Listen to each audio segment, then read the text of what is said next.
While you're out enjoying the beach, barbecues, and those lovely summer 3-day weekends, your wireless bill should be the last thing that you're worried about. And that's why you should consider making the switch to Mint Mobile. With plans starting at just $15 a month, Mint Mobile gives you premium wireless service on the nation's largest 5G network. The coverage and speed that you're used to, but with way less cost. So while your friends are sweating over their data overages and surprise charges, you'll be chillin', literally and financially. So say bye to overpriced wireless plans and jaw-dropping monthly bills and unexpected overages, because Mint Mobile is here to rescue you. All Mint Mobile plans come with high-speed data and unlimited talk and text. Again, delivered on the largest 5G network. Use your own phone with any Mint Mobile plan and bring your phone number along with you too. Ditch overpriced wireless and get 3 months of premium wireless service from Mint Mobile for $15 a month. Honestly, I'm considering making the switch to Mint Mobile myself after all I have learned recently since we started working with them, and you should consider it too. It's definitely a massive price decrease from my current provider. This year, skip breaking a sweat and breaking the bank. Get your summer savings and shop premium wireless plans at mintmobile.com/diaries. That's mintmobile.com/diaries. Upfront payment of $45 for 3 months, 5 gigabyte plan required, equivalent to $15 a month. New customer offer for first 3 months only, then full price plan options available. Taxes and fees extra. See Mint Mobile for details. Did you know that there are more than 1,000 hormone disruptors living rent-free in our world? From the food we eat to the air we breathe, and even in the skincare we use. They could be messing with your hormones and making you feel like you're stuck in a mystery of your own body. And just like the plot twist in your favorite book or the most insane true crime case you've ever heard of, hormonal changes like perimenopause or menopause can strike at the most unexpected times. Suddenly you're dealing with mood swings, sleepless nights, and all those other symptoms that make you feel like you're losing your mind. Here's the good news though. This is one mystery that you can solve with Happy Mammoth. No need for a long investigation. Just take the free 2-minute quiz from Happy Mammoth. Answer a few questions about what you're experiencing and where you're at in life, and you'll uncover the real culprit behind your hormonal symptoms. And the best part, after taking the quiz, you'll get a personalized recommendation to help you balance your hormones so you can feel like yourself again. Hormone Harmony contains science-backed herbal extracts called adaptogens. And now here's the beauty about adaptogens. They help the body adapt to any stressors like chaotic hormonal changes that happen naturally throughout a woman's life. That's where Hormone Harmony is perfect for women of all ages who are struggling with life-disrupting symptoms such as menopause, PMS, racing thoughts and low moods, poor sleep, occasional bloating, and no desire to be in bed next to someone, if you know what I mean. Happy Mammoth is dedicated to making women's lives easier, especially moms, and that means using only science-backed ingredients that have been proven to work for women. They make no compromise when it comes to quality, and it shows. We worked out a special deal with Happy Mammoth, so for a limited time, you can get 15% off your entire first order at happymammoth.com. Just use code DIARIES at checkout. That's happymammoth.com and use the code DIARIES for 15% off today. Meta AI is the personal AI that's tailored to you, now with its very own app. It's built to get to know you, offering helpful answers and inspiration. Looking for something to add to your bucket list? Meta AI goes beyond traveling the world.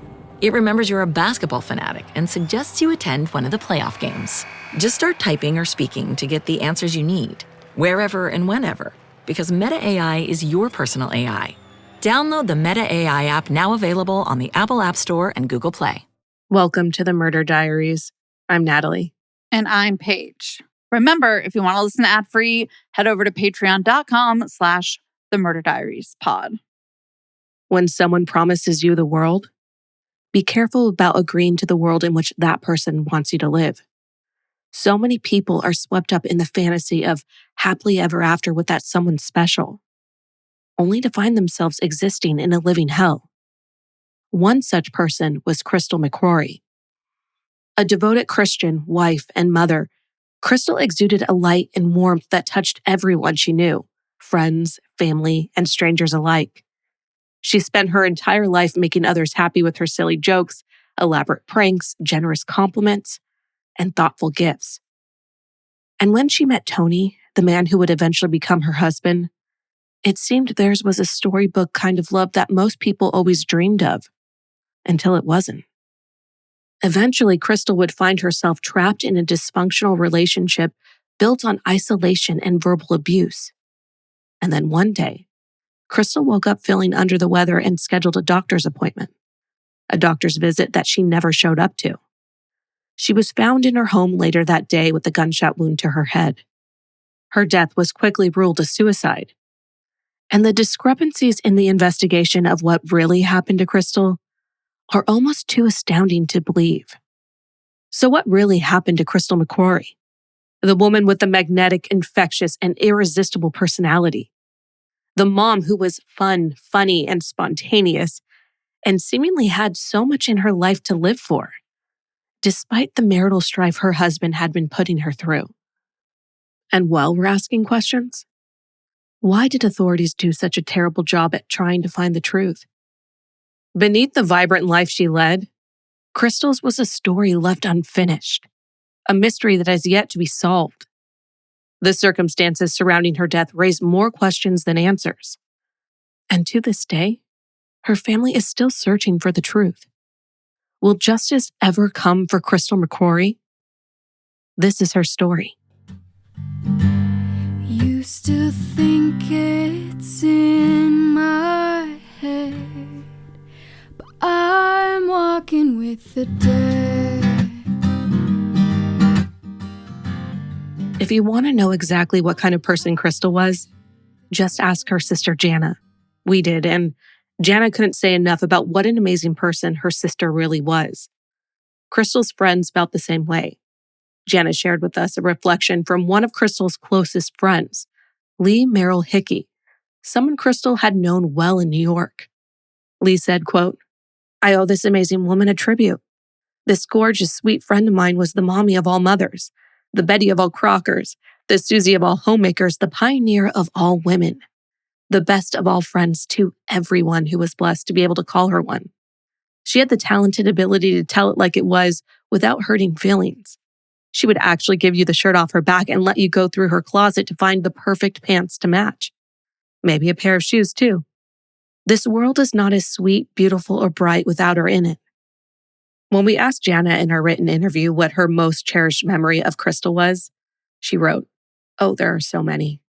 There are the endless family get-togethers, the birthday parties, the just because gifts. But my most cherished moment with her was December 3rd, 2014, the day my youngest daughter was born. Like most hospitals, there was a limit to the number of people that could be in the delivery room. So she wasn't there for the birth of my oldest in 2008. So I made sure she was in the delivery room in 2014, and she got to watch the birth of her youngest niece, and it made me so happy."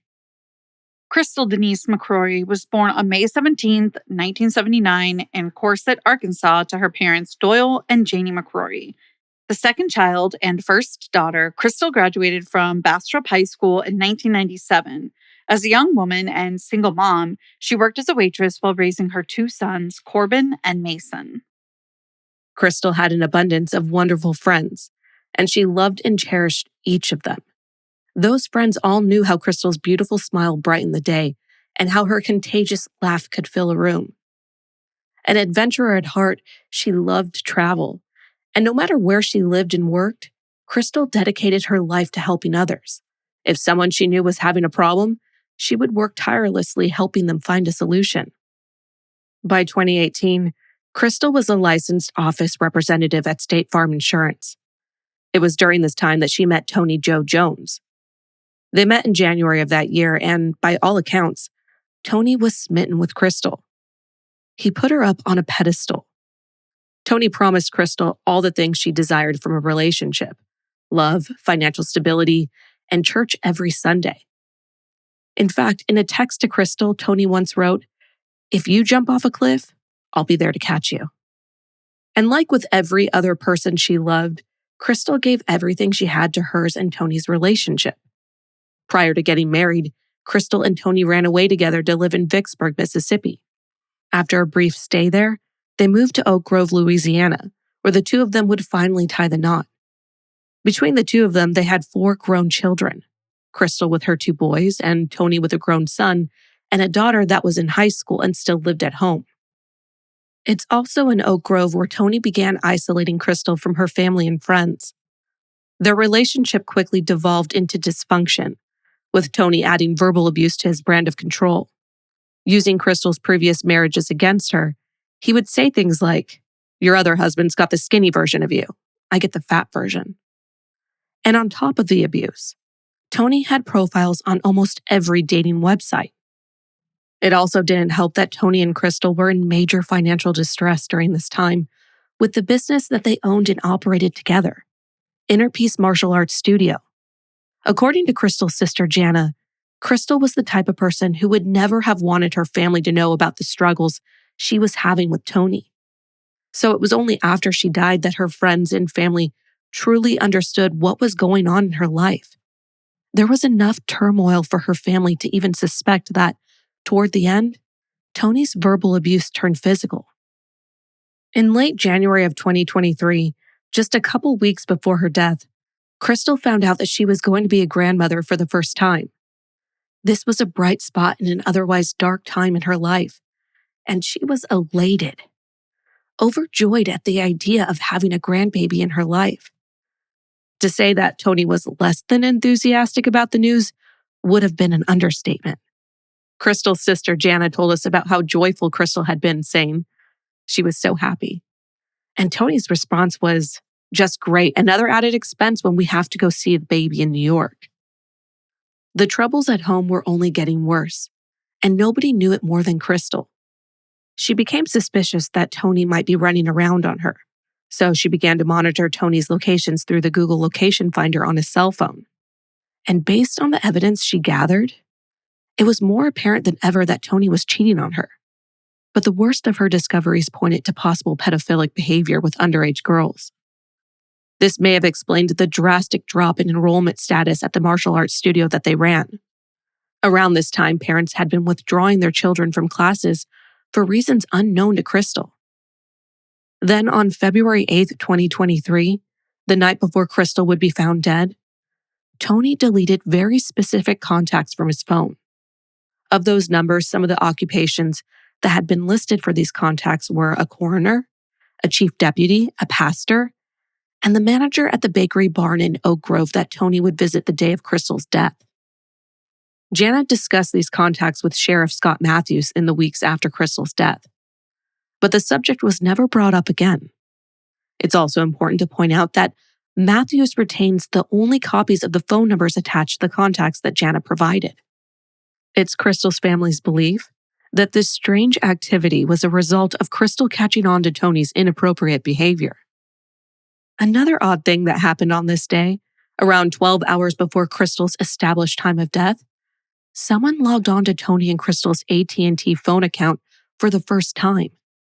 Also, it's alleged that Tony disarmed the Ring doorbell camera of their home just days before Crystal was found dead, leading many to question why there were so many strange, out-of-the-ordinary things happening in the days and hours before Crystal died. That day would be February 9th, 2023. Crystal had woken up feeling under the weather that morning, so she scheduled a doctor visit with her primary physician for 2:30 p.m.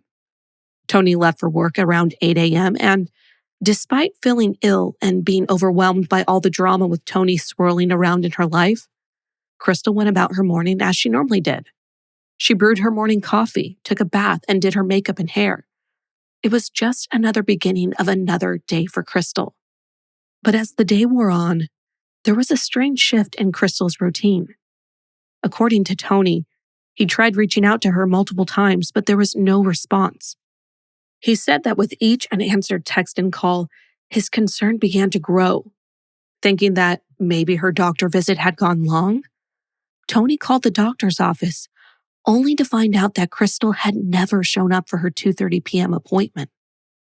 Tony had connections at the West Carroll Parish Sheriff's Office. In fact, the man who would be the lead investigator of Crystal's death had been friendly with Tony for more than 20 years. If this seems like a major conflict of interest, it's because it is. Not being able to get in touch with Crystal, Tony reached out to Deputy Chuck Harris, another local law enforcement friend, and asked him if he could do a welfare check on Crystal. Deputy Harris drove out to Tony and Crystal's home and found Crystal's car still sitting on the driveway when he arrived. He knocked on the door for a few minutes, but there was no answer. Checking the door, Deputy Harris found that it was unlocked, a possible sign that something was wrong. Now, there's a slight discrepancy between the stories that Harris and Tony would later tell. Harris said that he only called Tony after he knocked and found the door unlocked. But Tony, well, he would say that he and Deputy Harris had been on the phone the entire time. Whatever the case, Tony gave Harris permission to go inside. It was around 4:40 p.m. that Deputy Chuck Harris entered the home and made his gruesome discovery. Back in the primary bedroom, he found Crystal in bed laying on her left side, with the covers pulled up as if she were taking a nap. Except she wasn't.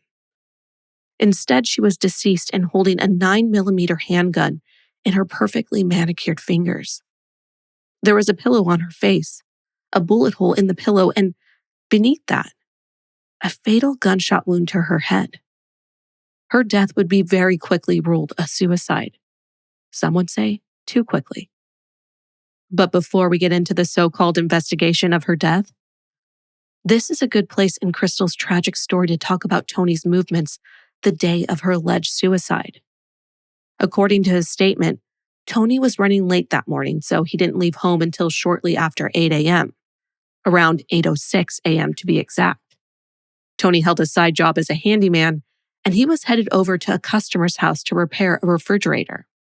He says he finished the job around 10 a.m. and then called Crystal around 10:06 as he was driving into town.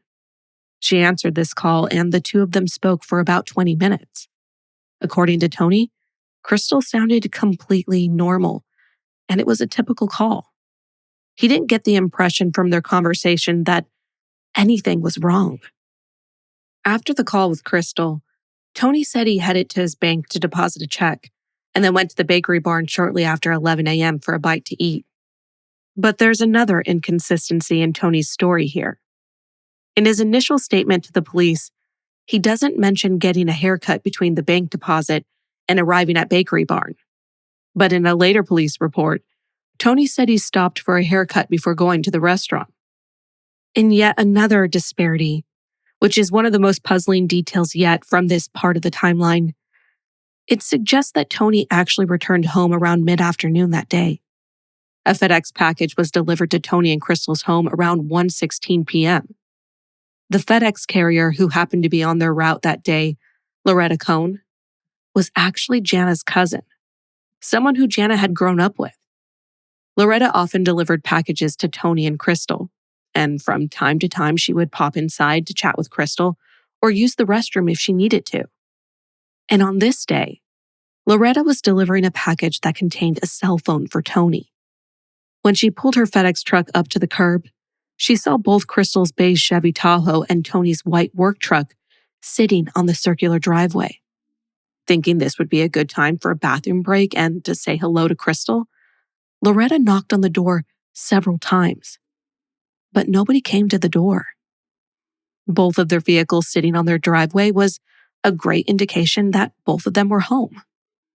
If that's so, then why didn't anyone come to the door when Loretta repeatedly knocked? At around 2:45 p.m., Tony arrived at Forest High School to check his daughter Cheyenne out of school. She's normally a bus rider, so this is seemingly more out of the blue behavior from Tony. Why would he check her out early from school on that day? Another curiosity from this part of the timeline is how long it took Tony to drive him and Cheyenne to a Sonic drive-in to get something to eat. Records indicate that he drove so slowly around Oak Grove that it took them 35 minutes to make the 6.2-mile drive from the high school to Sonic. Typically, even with traffic, this is a 9-minute drive at most.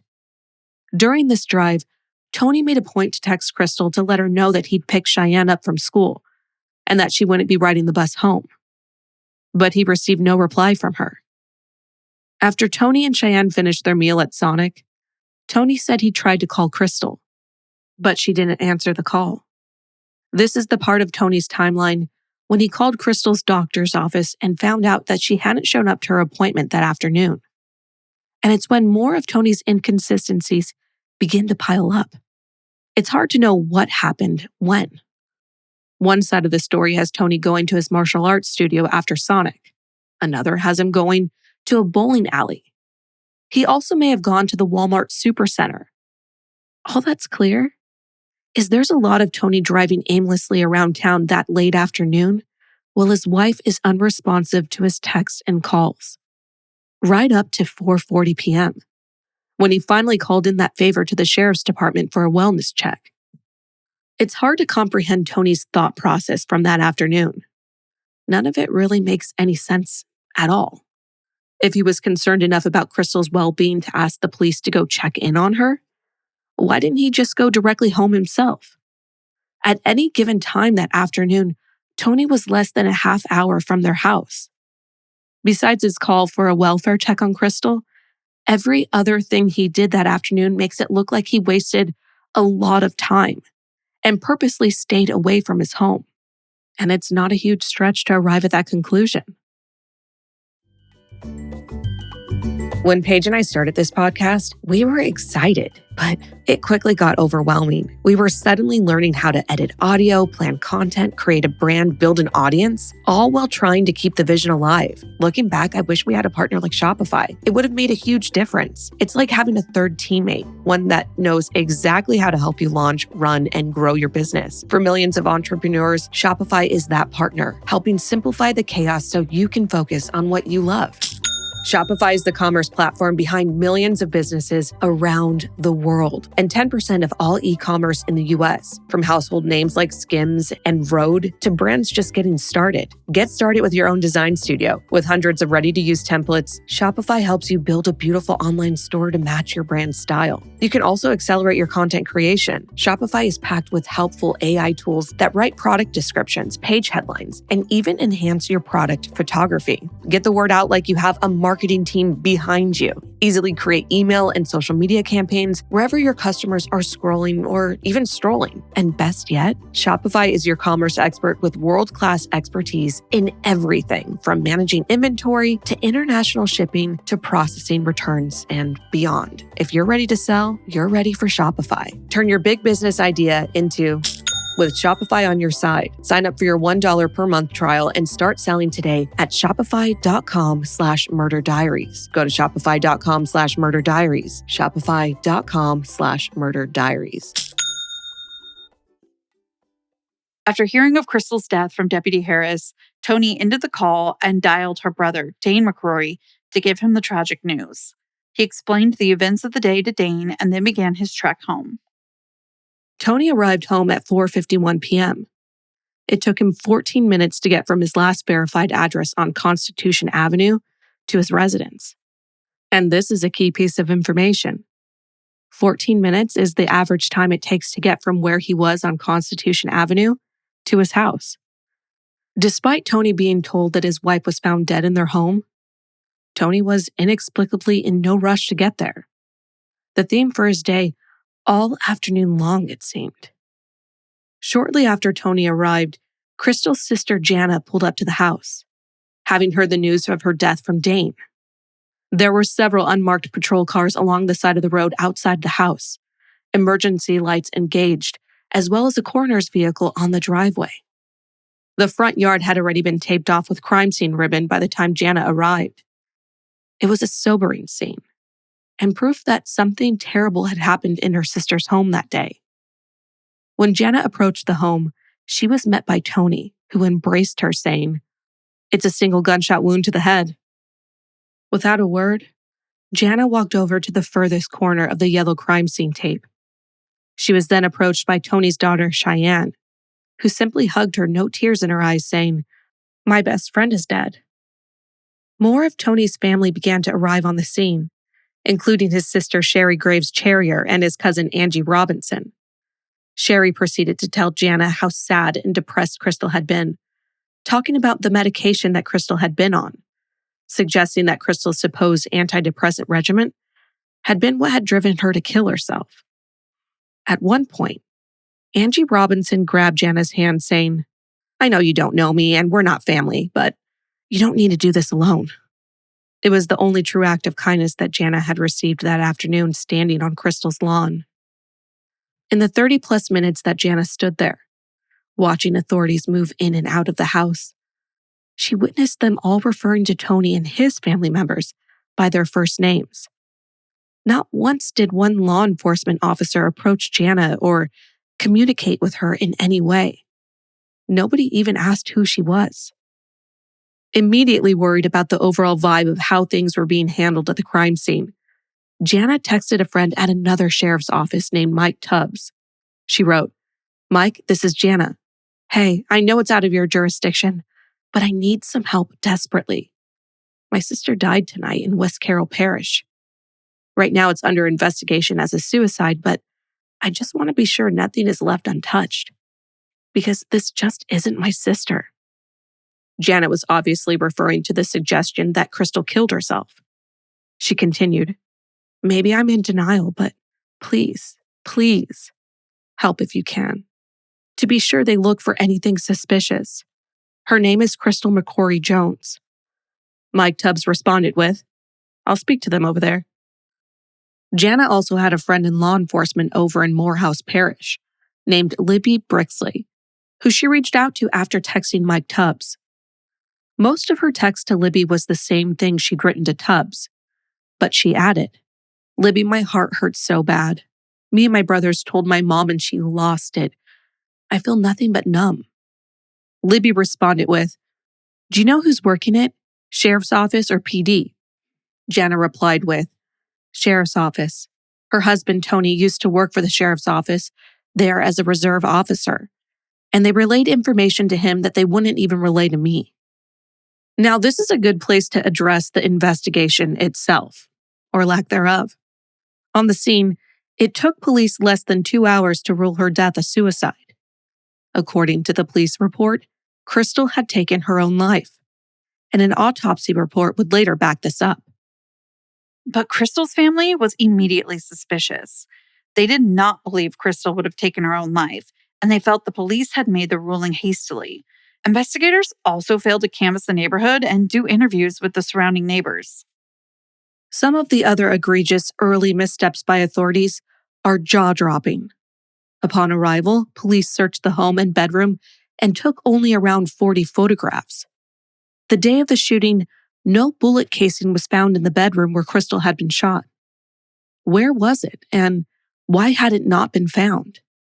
Even a moderately thorough search of the bedroom should have turned up a shell casing, as it couldn't have ejected far from the barrel of the gun. Even more curious was the call investigators got from Tony 9 days later, saying that he'd found the shell under some hairstyling appliances beneath Crystal's makeup table.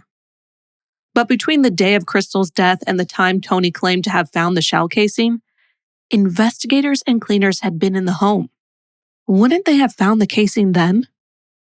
And to add one more suspicious layer to the whole shell casing aspect, Tony asked Crystal's brother Dane, quote, not to question one of the investigators about the shell casing as a favor to him.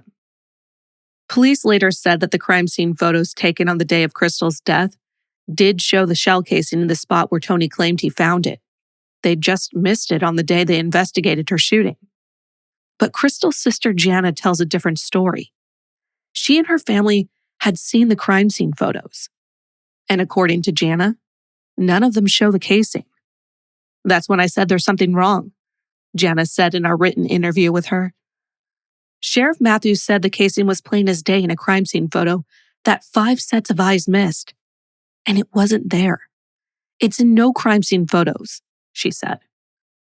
More sloppiness from the investigators include the fact that there was no gunshot residue test administered to Crystal's hands to confirm that she was the one who had handled and fired the weapon. And then there's the autopsy report, a report riddled with errors and inconsistencies. The most glaring error was the spelling of Crystal's name, which had been misspelled multiple times. Her birth date was also wrong. And the time of death in the report had been changed without any explanation as to why.